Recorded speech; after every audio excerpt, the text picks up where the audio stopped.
ভারতে পশ্চিমবঙ্গের বিজেপি নেতা শুভেন্দু অধিকারীকে চোর চোর বলে স্লোগান দিল তৃণমূল কংগ্রেস কর্মীরা।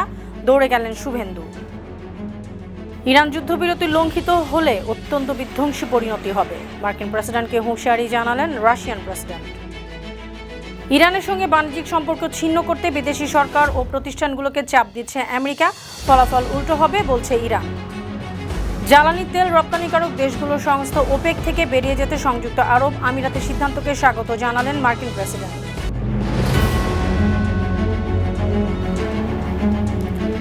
শুনছিলেন সংবাদ শিরোনাম। সবাইকে স্বাগত জানাচ্ছি বিশ্বজুড়ে প্রতিদিনে বিশ্বের বিভিন্ন প্রান্তের সবশেষ তথ্য জানাতে আপনাদের সঙ্গে আছি আমি অনন্যা চৈতি। ভারতের কলকাতার পশ্চিমবঙ্গে বিধানসভা নির্বাচনের দ্বিতীয় ও শেষ দফার ভোট গ্রহণ হয়েছে গতকাল। বৃষ্টিস্নাত পরিবেশের মধ্যে ভোট কেন্দ্রগুলোতে উপস্থিতি ছিল লক্ষণীয়। আর সেই দিনে আলোচনার কেন্দ্রবিন্দুতে হয়ে ওঠেন বিজেপি প্রার্থী শুভেন্দু অধিকারী। ভোট কেন্দ্র পরিদর্শন করতে গিয়ে তিনি একাধিক উত্তেজনাপূর্ণ পরিস্থিতির মুখোমুখি হয়েছেন।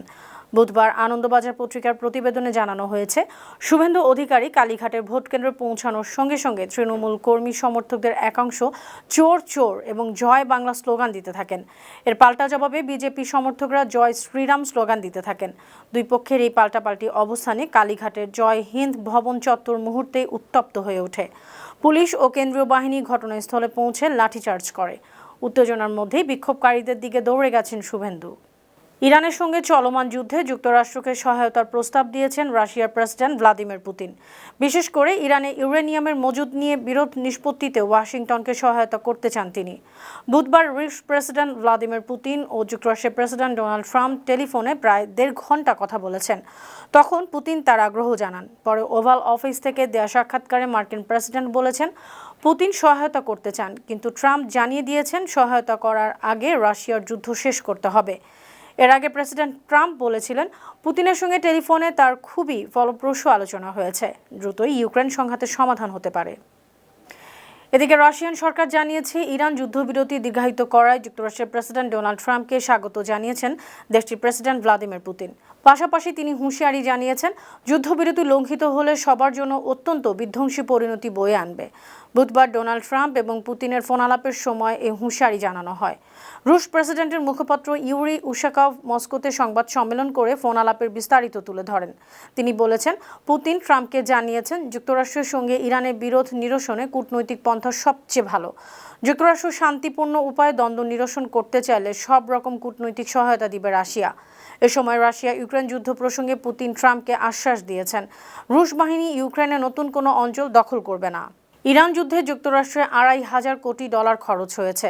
গতকাল বুধবার মার্কিন প্রতিরক্ষা দপ্তর পেন্টাগনের প্রধান হিসাবরক্ষক Jules Hurst House Armed Services কমিটির আইন প্রণেতাদের এ তথ্য জানিয়েছেন।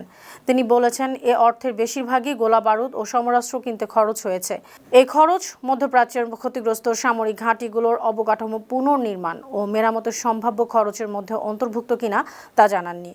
আমেরিকা মধ্যবর্তী নির্বাচনের মাত্র 6 মাস আগে এই তথ্য জেনে সুবিধা হলো ডেমোক্র্যাটদের।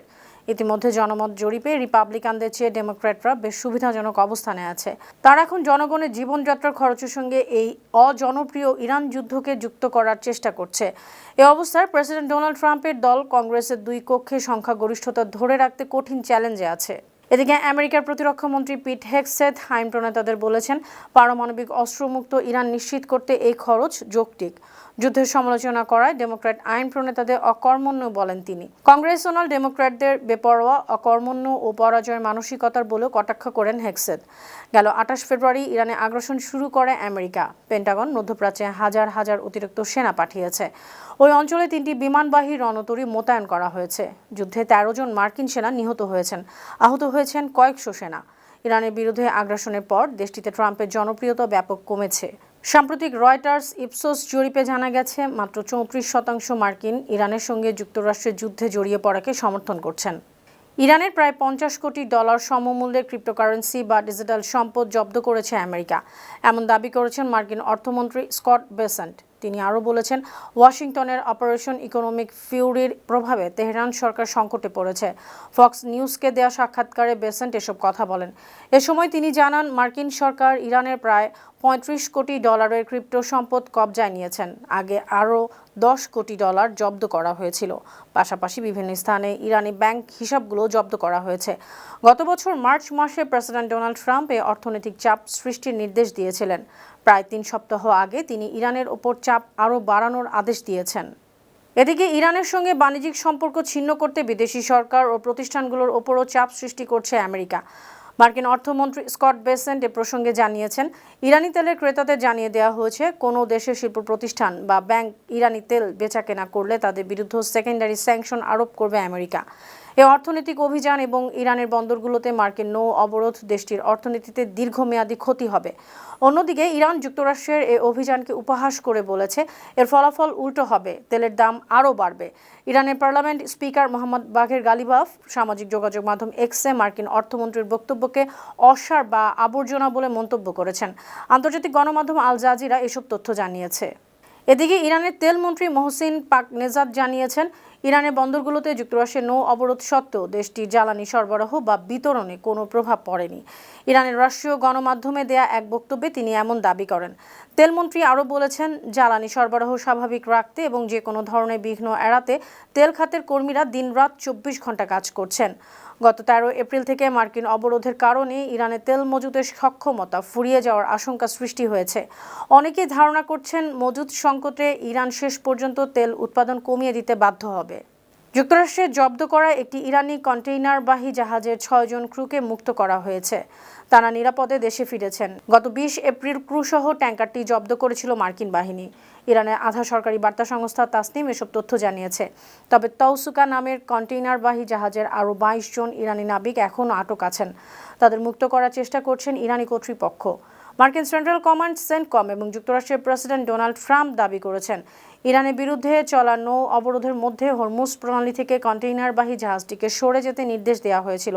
নির্দেশ না মানায় সেটিকে জব্দ করা হয়েছে।